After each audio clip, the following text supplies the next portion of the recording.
Chief election commissioner ने सदर आरिफ अलवी के साथ मुलाकात से माजरत कर ली। इलेक्शन की तारीख से मुताल्लिक सदर को जवाब दे दिया। कहा वज़ीर आज़म की सिफारिश पर असेंबली तहलील की जाए तो आम इंतखाबात की तारीख देने का इख्तियार इलेक्शन कमीशन को हासिल है। इलेक्शन एक्ट में तरमीम के बाद इलेक्शन कमीशन को तारीख या तारीखें देने का इख्तियार है। इस तरमीम से पहले सदर और इलेक्शन कमीशन के दरमियान मुशावरत होती थी। आपके खत में दी गई शराइत मौजूदा सूरत हाल में लागू नहीं होती। मुल्क में इस वक्त हल्का बंदियां भी जारी हैं। बुध को सदर अलवी ने chief election commissioner Sikandar Sultan Raja को खत में कहा था कि इलेक्शन की तारीख असेंबलियों की तहलील की तारीख से 90 दिन से ज्यादा नहीं होनी चाहिए। ऐवान सदर ने चीफ इलेक्शन कमिश्नर के खत पर वजारत कानून और इंसाफ की राय मांग ली। Chief election commissioner Sikandar Sultan Raja से अमरीकी सफीर डोनाल्ड ब्लूम की मुलाकात। अमरीका ने पाकिस्तान के आइन के मुताबिक आजादाना और मुनसिफाना इंतखाबात के इनेकाद के लिए हिमायत की यकीन दहानी करा दी। डोनाल्ड ब्लूम का कहना है कि पाकिस्तान के मुस्तकबिल के रहनुमाओं का इंतखाब करना पाकिस्तानी अवाम का काम है। अमरीका दोनों ममालिक के ताल्लुकात को मजीद गहरा और वसी करने के लिए अवाम के मुंतखब करदा नुमाइंदों के साथ मिलकर काम करता रहेगा। इलेक्शन कमीशन ऐसे इकदाम करे कि 2018 की तारीख फिर से दोहराई न जाए। इलेक्शन कमीशन ने कहा हमने कोई हतमी फैसला नहीं किया। हम तैयार हैं इलेक्शन कराने के 90 दिन के अंदर और हम हर पॉलिटिकल पार्टी से इसीलिए मिल रहे हैं, मुशावरत कर रहे हैं कि हम फ्री एंड फेयर इलेक्शन करा सकें। इलेक्शन कमीशन का इंतखाबी रोड मैप पर सियासी जमातों से मुशावरत के लिए इजलास। तहरीक इंसाफ और जमीयत उलमा इस्लाम फे के नुमाइंदों की मुलाकात। इलेक्शन कमीशन के एलामिये में कहा गया कि तहरीक इंसाफ ने 90 दिन में इंतखाबात कराने, गिरफ्तार लीडरों और कारकुनों की फौरी रिहाई यकीनी बनाने पर जोर दिया। इलेक्शन कमीशन के मुताबिक JUI ने मौक़िफ़ अपनाया कि इलेक्शन का इनेकाद आइन का तकाजा है। मरदमशुमारी नताइज आ चुके, हल्का बंदियों का अमल पहले मुकम्मल करना चाहिए। तोशाखाना केस में चेयरमैन PTI की सजा मुअत्तली की दरखास्त पर इस्लामाबाद हाई कोर्ट में चीफ जस्टिस और वकीला के दरमियान दिलचस्प मुकालमा। इलेक्शन कमीशन के वकील ने कहा कि सजा सुनाए जाने के बाद मुलजिम का स्टेटस मुजरिम में तब्दील हो गया। सजा याफ्ता रियासत की कैद में है, स्टेट को नोटिस करके सुना जाए।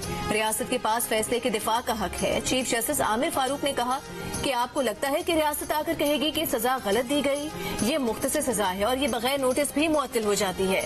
इस पर अमजद परवेज बोले ऐसा कोई फैसला मौजूद नहीं कि बगैर नोटिस की सजा मुअत्तल हो। 3 साल कैद की सजा को कम दौरानिये की सजा कहकर सजा मुअत्तली का कहा जा रहा है। कैप्टन सफदर को सिर्फ 1 साल कैद की सजा हुई थी। हाई कोर्ट से सजा मुअत्तल होने में 3 माह लगे थे। चेयरमैन PTI की सजा मुअत्तली की दरखास्त पर समाअत कल तक मुलतवी। चेयरमैन PTI के वकील लतीफ खोसा ने चीफ जस्टिस से कहा कि ट्रायल कोर्ट ने आपके फैसले को नजरअंदाज किया। माजरत के साथ आपने भी ट्रायल कोर्ट को हतमी फैसले से नहीं रोका।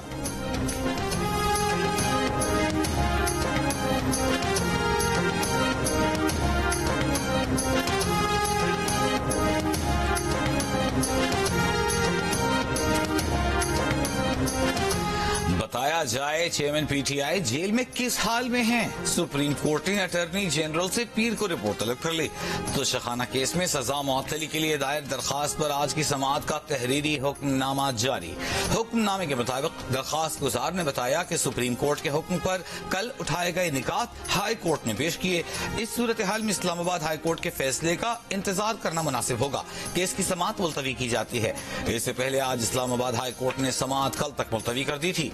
फैसले के इंतजार में हुई समाअत में चीफ जस्टिस पाकिस्तान ने कहा कि इस्लामाबाद हाई कोर्ट के चीफ जस्टिस केस सुन रहे हैं जो काबिल तारीफ है। बेहतर होगा पहले हाई कोर्ट को इस मामले पर फैसला कर लेने दें। मीडिया पर गुस्से में जजों पर तनकीद की जाती है। जज आइन और कानून के तहत फैसले करते रहेंगे। जस्टिस जमाल मंदखेल ने चेयरमैन PTI के वकील लतीफ खोसा से कहा हाई कोर्ट से यही उम्मीद रखें कि वो आपके निकात पर फैसला देगी। इस्लामाबाद हाई कोर्ट के जजों पर तनकीद न किया करें।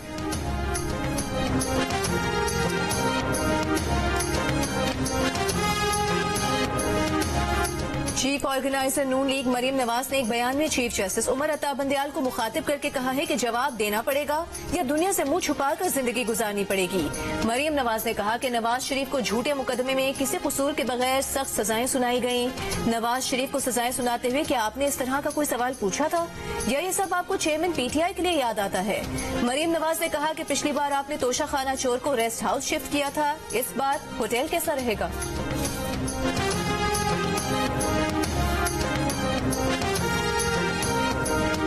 कल के जो remarks honourable high supreme court of Pakistan के हमने देखे और ऐसे लगा कि जैसे हाई कोर्ट के मुअज़्ज़ज़ जज साहिबान पे कोई एतमाद नहीं रहा। वो भी इक्वली ऑनरेबल और रिस्पेक्टेबल जजेस हैं, ऑनेस्ट जजेस हैं और फैसले वो अपने कॉन्शियस के मुताबिक कर रहे हैं और करने चाहिए और उस हलफ के पाबंद हैं जो हलफ उन्होंने आइन के मुताबिक उठाया। सुप्रीम कोर्ट की ऑब्जर्वेशन से लगा कि हाई कोर्ट के मुअज़्ज़िज़ जजों पर एतमाद नहीं। इस्लामाबाद हाई कोर्ट के जज यकसां तौर पर काबिल एहतराम हैं। वो अपने ज़मीर के मुताबिक फैसले कर रहे हैं और वो उसी हलफ के पाबंद है जो उन्होंने आइन के मुताबिक उठाया है। पाकिस्तान बार काउंसिल की एग्जीक्यूटिव कमेटी के चेयरमैन हसन रजा पाशा की सुप्रीम कोर्ट के बाहर मीडिया से गुफ्तगू। कहा हाई कोर्ट के ज़ेरे इल्तिवा मामलात में मुदाखलत नहीं होनी चाहिए। सुप्रीम कोर्ट की ऑब्जर्वेशन से मातहत अदालत को डायरेक्शन का तासुर मिला। एक सियासी जमात के वकला कह रहे हैं सुप्रीम कोर्ट ने चेयरमैन पीटीआई को बरी कर दिया। अगर ऐसा हो गया तो ये तसव्वुर किया जाएगा कि दबाव की वजह से बरी किया गया। अदलिया को गैर सियासी और गैर जानिबदार होना चाहिए। वाइस चेयरमैन पाकिस्तान बार हारून रशीद ने कहा सुप्रीम कोर्ट के बेंचेस मखसूस जमात की तरफदारी कर रहे हैं। ट्रायल कोर्ट के जज के फैसले को गलत कहकर तासुर दिया कि जैसे अपील यहाँ ज़ेरे इल्तिवा है। बटरगाम में कामयाब रेस्क्यू ऑपरेशन में हिस्सा लेने वालों को कौम का सलाम। वजीर आजम ऑफिस में जांबाजों के एजाज में तकरीब का एहतमाम। निगरान वजीर आजम अनवारुल हक काकर ने रेस्क्यू ऑपरेशन करने वालों को हिम्मत और बहादुरी की मिसाल करार दे दिया। वजीर आजम ने फर्दन सबको गले लगाया, बचाने वालों को सराहा। चेयरलिफ्ट से बचकर निकलने वालों के सब्र और हिम्मत की दाद दी। कहा हमने इन बच्चों को बचाकर मुल्क के मुस्तकबिल को बचाया। वाक़े से मुतालिक कुछ उम्मीदें और खदशात भी थे। रेस्क्यू ऑपरेशन में कोई कोताही हो जाती तो बहुत बड़ा नुकसान होता। जो अफराद चेयरलिफ्ट में फंसे उन्होंने बताया कि पहले वो सहमे हुए थे लेकिन फिर पाक फौज को देखकर उनका डर खत्म हो गया। ये ऑपरेशन किसी का क्रेडिट नहीं, रेस्क्यू ऑपरेशन की कामयाबी में हर पाकिस्तान को क्रेडिट जाता है जिन्होंने दुआएं की। ख्वाजा हारिस तोशा खाना केस में चेयरमैन पीटीआई की कानूनी टीम से अलग हो गए। ज़राए के मुताबिक चेयरमैन पीटीआई की कानूनी टीम में डिसिप्लिन से मुताल्लिक तहफ़्फ़ुज़ात के बाद ख्वाजा हारिस ने अलहदगी का फैसला किया। सुप्रीम कोर्ट और हाई कोर्ट में चेयरमैन पीटीआई की नुमाइंदगी सरदार लतीफ खोसा और दीगर करेंगे। सरदार लतीफ खोसा ने कहा कि ख्वाजा हारिस पेश नहीं हो रहे, उनके मुंशी को अगवा किया गया था। तहरीक इंसाफ ने अपने नामजद वकला राशिद याकूब और असद सिद्दीक के साथ मुआहदे खत्म कर दिए। पार्टी क़यादत ने पार्टी चेयरमैन के केसेस अक़वाम मुत्तहिदा में उठाने के लिए बरतानिया में राशिद याकूब को जिम्मेदारी सौंपी थी। पीटीआई ज़राए ने तस्दीक की थी कि केसेस को बैनुल अक़वामी सतह पर उठाने के लिए मुहिम शुरू की गई है। जुल्फी बुखारी और दीगर रहनुमाओं ने केस आलमी इदारों में ले जाने की मजम्मत की थी, जिसके बाद तहरीक इंसाफ ने आज सोशल मीडिया पर एक बयान देकर वकला से मुआहदा खत्म कर दिया। वकला से मुआहदे की खबर बुध को जियो न्यूज के नुमाइंदे मुर्तजा अली शाह ने दी थी। आरिफ वाला, बहावन नगर, चिश्तिया में बस्तियां डूबने के बाद लौधरा की दरियाई बेल्ट निशाने पर दरियाए सतलुज में मेलसी साइफिन के मकाम पर पानी के बहाव में तेजी से इजाफे के बायस 40 मौता जात और सैकड़ों बस्तियों के मुतासर होने का खदशा। 24 स्कूल बंद कर दिए गए। महकमा तालीम ने सैलाब मुतासर इलाकों में छुट्टियां गैर मुअय्यना मुद्दत तक बढ़ा दी। बहावलपुर में दरियाए बेल्ट की कई बस्तियों से लोग महफूज मकामात पर मुंतकिल। बोरेवाला के मकाम पर भी पानी की सतह में इजाफे से मुतादिद छोटे बंद टूट गए। गुज़िश्ता साल सैलाब से मुतासरा पिंजरा पुल की दोबारा तामीर के लिए बलूचिस्तान के मुकामी गुलकार की अनोखे अंदाज में अपील। गाना गाकर निगरान वज़ीर आज़म अनवारुल हक काकर को मुखातिब किया, लोगों की मुश्किलात बताई। सिंध बलूचिस्तान कौमी शहरा को मिलाने वाला पिंजरा पुल 13 माह गुजर जाने के बावजूद अब तक तामीर न हो सका। आरजी रास्ता भी सैलाबी रेलों और बारिशों से बह जाता है, जिससे मुसाफिरों को शदीद मुश्किलात का सामना है। जिला खैरपुर की तहसील रानीपुर में तशद्दुद से कम सिन बच्ची फातिमा की हलाकत का केस, मुकदमे पर असरअंदाज होने की कोशिश, पुलिस के खिलाफ नफरत अंगेज तकरीर और शरपसंदी पर एक और मुकदमा दर्ज। मुकदमा सरकार की मुद्दईयत में 3 नामजद और 40 नामालूम अफराद के खिलाफ दर्ज किया गया। मुकदमे में अली हसन मल्लाह और मुरीद सोलंगी नामजद। मुलजिमान ने गुज़िश्ता रोज हुजूम को जमा करके पुलिस के खिलाफ बयानात दिए थे। मुलजिमान मुकदमे पर असरअंदाज होने की कोशिशें कर रहे हैं। पुलिस एहलकारों को धमकियां दी जा रही हैं। दूसरी जानिब वरासा की दरखास्त पर मरकजी मुलजिम असद शाह की एहलिया मुलजिमा हिना शाह के वालिद फैयाज शाह को भी मुकदमे में नामजद कर दिया गया। पुलिस का कहना है कि मकतूला बच्ची की वालिदा ने दरखास्त में मौक़िफ़ इख्तियार किया है कि फातिमा को फैयाज शाह के हवाले किया था, जिसने बच्ची को हिना शाह के घर छोड़ा। मुकदमे से पीछे हटने के लिए हिना शाह का वालिद फैयाज शाह धमकियां दे रहा है। गुजरांवाला के इलाके गखड़ मंडी के कब्रिस्तान से बड़ी तादाद में जले हुए करेंसी नोट बरामद। पुलिस का कहना है कि नोटों के ढेर में कुछ जले हुए, कुछ बगैर जले नोट मिले हैं। जलाए गए नोटों में 500, 1000, 5000 वाले नोट भी शामिल हैं। पुलिस का कहना है कि कब्रिस्तान में जलाए गए नोट असली हैं। नोट जलाने वाले कौन हैं, मकसद क्या था, तहकीकात जारी है।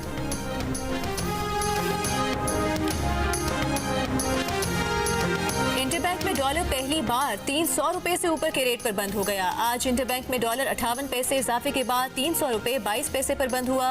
ओपन मार्केट में डॉलर 2 रुपए महंगा होकर 314 रुपए तक जा पहुंचा। जून में मरदमशुमारी का प्रोसेस मुकम्मल हो गया तो CCI ने उस वक्त मंजूरी क्यों नहीं दी। इलेक्शन कमीशन आईनी मुद्दत 90 रोज में तमाम इंतजामात कर सकता है। लाहौर हाईकोर्ट के रिमार्क्स। इंतखाबात की तारीख का ऐलान न करने के खिलाफ दरखास्त पर अदालत ने वफाकी हुकूमत और इलेक्शन कमीशन से 6 सितंबर को जवाब तलब कर लिया। जस्टिस आबिद अजीज शेख ने रिमार्क्स दिए कि सबको मालूम है कि इलेक्शन 90 रोज की आईनी मुद्दत में होना है।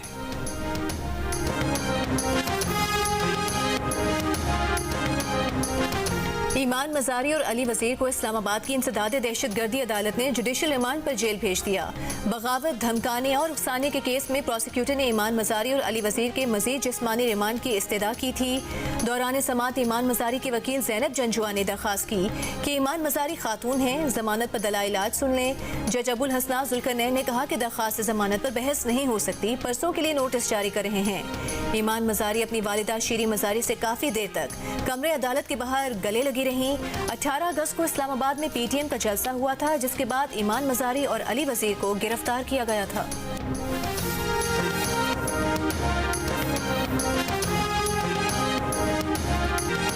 ना चोरी होगा ना टूटेगा, कराची में गटरों के ढक्कन गायब होने का हल फाइबर के ढक्कनों की सूरत में सामने आ गया, लेकिन कीमत आम ढक्कन से दुगनी।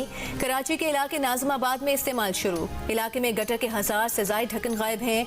500 से ज़ायद गटर के रिंग नहीं। फाइबर बेहतरीन हल है। यूसी नाजिम की जियो न्यूज़ से गुफ्तगू। फाइबर का ढक्कन मजबूत होता है, ना गलता है ना जलता है, सरिया नहीं, इसलिए चोरी का भी डर नहीं। फाइबर के मैन होल कवर बनाने वाली कंपनी का दावा।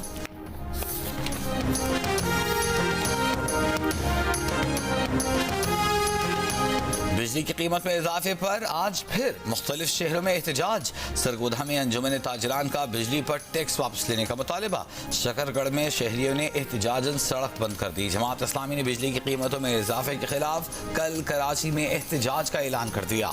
हाफिज नईम उर रहमान का वज़ीर आज़म से बिजली के बिलों में फौरी कमी लाने का मुतालिबा।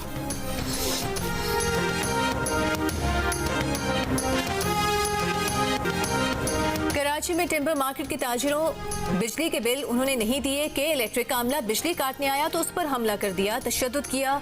अमले से कहा कि किसी सूरत बिल नहीं देंगे। के इलेक्ट्रिक ने रद्द-ए-अमल में कहा कि अमला टिम्बर मार्केट में ना दहिंदगान की बिजली काटने गया था।